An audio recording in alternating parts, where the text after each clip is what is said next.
দেশে ৬৫,০০০ সরকারি প্রাথমিক বিদ্যালয়ে শিক্ষকদের কর্মবিরতি চলছে দ্বিতীয় দিনের মতো।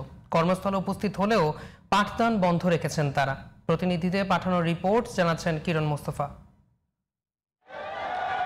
দশম গ্রেডে বেতনসহ ৩ দফা দাবি ও রাজধানী শাহবাগে শিক্ষকদের ওপর লাঠিচার্জের প্রতিবাদে দেশের সব সরকারি প্রাথমিক বিদ্যালয়ে কর্মবিরতি অব্যাহত রেখেছেন শিক্ষকরা। বন্ধ রয়েছে শিক্ষা কার্যক্রম। সোমবার দ্বিতীয় দিনের মতো কর্মবিরতি অব্যাহত রাখেন চট্টগ্রামের সব সরকারি প্রাথমিক বিদ্যালয়ের শিক্ষকরা। কর্মবিরতির দ্বিতীয় দিনে রাজশাহীর কোনো সরকারি প্রাথমিক বিদ্যালয়ে হয়নি পাঠদান।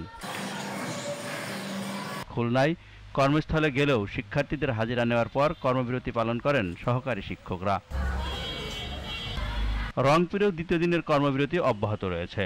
দাবি আদায় না হলে লাগাতার কর্মবিরতির হুঁশিয়ারি দেন শিক্ষকরা। যতদিন পর্যন্ত হয়নি ততদিন পর্যন্ত আমরা আসলে কর্মবিরতি চালাবো। আমরা যে কর্মবিরতি পালন করতেছি এতে আমাদের শিক্ষার্থীদের অনেক ক্ষতি হচ্ছে। বরিশালেও বন্ধ সব প্রাথমিক বিদ্যালয়ের শিক্ষা কার্যক্রম। সহকারী শিক্ষকদের কর্মবিরতিতে স্থবির ময়মনসিংহের সরকারি প্রাথমিক বিদ্যালয়গুলো।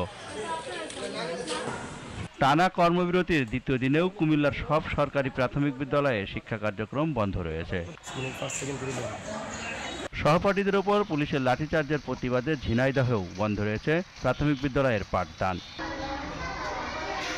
অনির্দিষ্টকালের কর্মবিরতি অব্যাহত রেখেছেন সিরাজগঞ্জের সহকারী শিক্ষকরাও। কার্যক্রম হয়নি সরকারি কোনো প্রাথমিক বিদ্যালয়ে। একই দাবিতে ঝালকাঠি, হিলি ও ঈশ্বরদী সহ সারা দেশে কর্মবিরতি পালন করেন প্রায় ৬৫,০০০ প্রাথমিক বিদ্যালয়ের সহকারী শিক্ষকরা।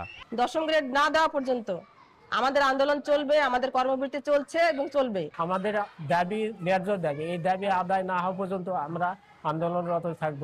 কিরণ মোস্তফা, জিটিভি নিউজ।